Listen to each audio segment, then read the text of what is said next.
حسین کا کمال جانثار، علی بادشاہ کا بہترین شیر، علی بادشاہ کے ساتھ جنگوں میں شانہ بشانہ کھڑے ہو کے جنگ کی۔ اتنا بڑا عاشق ہے، اتنا بڑا وفادار، اتنا بڑا شیعہ ہے، سرکار سفیر پاک نے جہاں جہاں سے اسلحہ اپنی جنگ کے لیے منگوانا تھا اس کے ذریعے منگوایا۔ ابو ثمامہ سیداوی، حسین کا کمال جانثار، علی بادشاہ کا بہترین شیر، با کمال سید، بصیرت بھی کمال، بصارت بھی کمال، علی بادشاہ کے ساتھ جنگوں میں شانہ بشانہ کھڑے ہو کے جنگ کی۔ ابو ثمامہ سیداوی، اتنی خوبصورت جنگ کی، علی بادشاہ کو بڑا پیارا تھا۔ شیعہ جو تھا، امت نے جب علی بادشاہ کو رہنے نہیں دیا، 21 رمضان کے بعد سیدھا حسن مجتبیٰ بادشاہ کے پاس آ گیا۔ سرکار لبیک، میرے جیسے کی روح موجود تھی۔ میں نے کہا ابو ثمامہ سیداوی، تو علی کا عاشق ہے، حسن کے پاس کیوں آیا ہے؟ کہنے لگا علی سے حسن جدا نہیں، اس کا حکم ہے کوئی بھی ہو، زمانے کا امام ہو، اطاعت کرنی لازم ہے، جس کو وہ نومینیٹ کرے، جس کو وہ منتخب کرے۔ بڑے کمال انداز میں کھڑا رہے۔ حسن بادشاہ کے دنیا سے جانے کے بعد یہ بادشاہ حسین کے پاس، اب امام زمانہ اللہ کے امر سے پاک حسین بادشاہ یہ سرکار کے ساتھ کھڑا ہو گیا۔ پھر میں نے کہا ابو ثمامہ سیداوی، وہ علی کافی نہیں تھے، چلو حسن ہی کافی تھے، ان کو جب راضی کر لیا تو بس کافی نہیں؟ اور کرنا میں اشاروں میں بہت کچھ کہہ کے جا رہا ہوں، کہتا جا رہا ہوں، کافی نہیں تھے؟ کہا نہیں، یہ بھی وہی ہے۔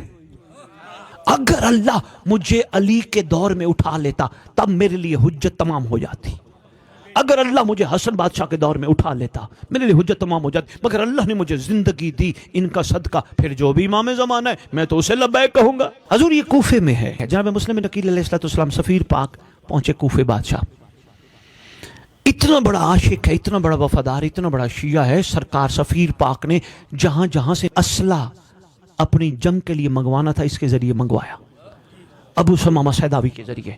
پھر اگر کوئی کہیں سے امام زمانہ کو یعنی مولا کے لیے کچھ پیش کرتا، جناب مسلم نے اسے نومینیٹ کیا تھا، جس نے جو دینے مولا کے نام کا یا مولا کے لیے دینے وہ ابو ثمامہ سیداوی کو دے دے۔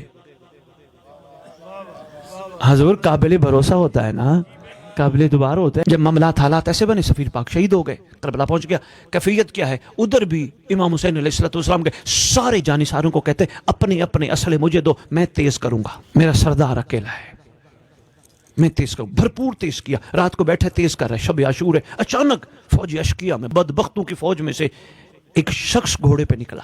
اس کا ذرا صرف نے ایک انداز آپ کو دکھانا ہے، وعدہ نبھانے والے نے وعدہ کیسے نبھایا۔ یہ آیا، اس نے وہ چھریاں جو اپنا وہ تلواریں تیز کر رہا تھا اس نے چھوڑ دی، یہ کھڑا ہو کے اس کے آگے کھڑا ہو گیا، اوہ تو کون ہے، یہاں کیا کرنے آیا ہے؟ یہ آیا اچانک، اس نے کہا اوہ کون ہو؟ رات کا ٹائم ہے۔ اس نے کہا میں فلاں ہوں۔ کیا کام ہے تیرا یہاں، کیوں آیا تو ادھر؟ کہہ رہے میں ابن سعد کا پیغام لے کے آیا ہوں تیرے آقا کے لیے، میں اپنے آقا کا پیغام تیرے آقا کے لیے لے کے آیا ہوں۔ ایسا کر، یہ ساری یہ جو تو نے چڑھائی ہوئی ہیں تلواریں شلواریں اتار ادھر، پھر میں آقا کے پاس بھیجوں گا۔ اتار یہ جو تلواریں شلواریں تو نے نیزے شیزے اپنے پاس، پیغام دینے آیا یا تو جنگ کرنے آیا؟ اتار ادھر۔ یہ کہتے میں پیغام دینے آیا ہوں۔ اس نے کہا ٹھیک ہے پیغام دینے آیا تو قاصد بن کے آ، جنگجو بن کے کیوں آیا ہے؟ خبرداری دے اتار۔ کہتا نہیں سننا تو نہ سنو، کہتا نہیں سنا نہ تو جا۔ شب عاشور اس بدبخت کو اس نے وہیں سے روانہ کر دیا، جا، ایسے پیغام کو ہم سننا ہی نہیں چاہتے جہاں تجھے ہمارے آقا کے مقام کا اندازہ ہی نہ ہو، آقا کی منزلت کا اندازہ ہی نہ ہو۔ یہ جب چلا گیا سرکار کو بھی پتہ چلا، مسکرائے خیر سے۔ 10 محرم کے دن کیا خوبصورت جنگ کی۔ بس اتنا کہوں گا، تیرے میرے مشترکہ زمانے کے صاحب نے، آقا صاحب زمان نے سلام پیش کیے ہیں، میرا سلام ہو ابو ثمامہ سیداوی پر۔ آگے لکھا ہے صاحبان مقتل نے، وہ بندہ جس نے وعدہ نبھا لیا۔ لیکن میں مسجد جمکران مقام صاحب و زمان جناب ابو ثمامہ سیداوی کو ایک مولا صاحب الزمان کے غلاموں کا غلام نوکر ہو کے عرض کرو، سرکار آپ نے وعدہ نبھایا مگر جزوی ہے، بس تیار رہی، اب کلی وعدہ نبھانے کا وقت آنے والا ہے۔